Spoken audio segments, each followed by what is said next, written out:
পরিচালনা করছেন।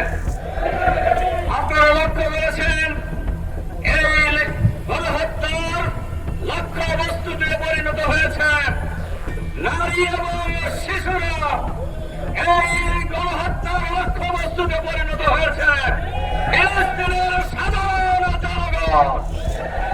কিন্তু আমরা প্রতিবাদ জানাচ্ছি, আমরা বিক্ষোভ মিছিল করছি সারা দুনিয়া এই হত্যাকাণ্ডের বিরুদ্ধে, এই গণহত্যার বিরুদ্ধে, এই নারী নির্যাতনের বিরুদ্ধে, এই শিশু হত্যাকারীদের বিরুদ্ধে বসে উঠেছে।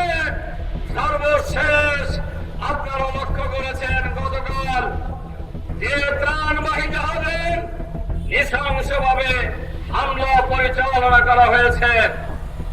500-র অধিক অধিকার কর্মীকে, ত্রাণবাহী জাহাজের কর্মীদেরকে গ্রেপ্তার করা হয়েছে। আমরা ইতিমধ্যেই লক্ষ্য করেছেন বিশ্বের প্রায় অধিকাংশ দেশ ফিলিস্তিনের স্বাধীনতার পক্ষে মত দিয়েছেন। ফিলিস্তিন গাজাকে আলাদা রাষ্ট্র হিসাবে স্বীকৃতি দিয়েছেন। কিন্তু বিশ্বের মোড়ল বলে খ্যাত এই দেশটি একের পর এক এই ছোট্ট ইসরায়েলকে শস্ত্র দিয়ে সাহায্য করে, সমর্থন জানিয়ে, এই মুসলমানদের রক্ত নিয়ে একের পর এক হলি খেলা শুরু করেছে। ওই ইহুদিরা জানে না মুসলিম জাতি শহীদ হতে জানে, ওরা জয় বরণ করতে জানে না।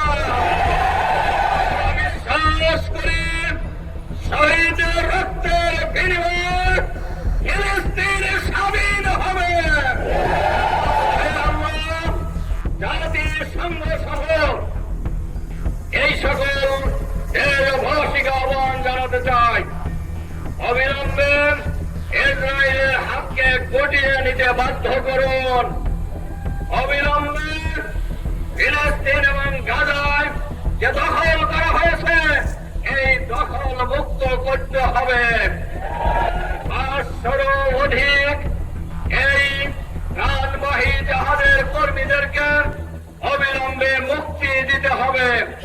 নইলে বাংলাদেশ সহ আপনারা লক্ষ্য করেছেন আজকে বাংলাদেশ সরকারের পক্ষ থেকেও ইসরায়েলের এই গণহত্যার নিন্দা জানানো হয়েছে, তাদেরকে মুক্তি দেওয়ার দাবি জানানো হয়েছে। আমরা সাথে সাথে আরো এই কথা ঘোষণা করতে চাই, যতদিন ফিলিস্তিন স্বাধীন না হবে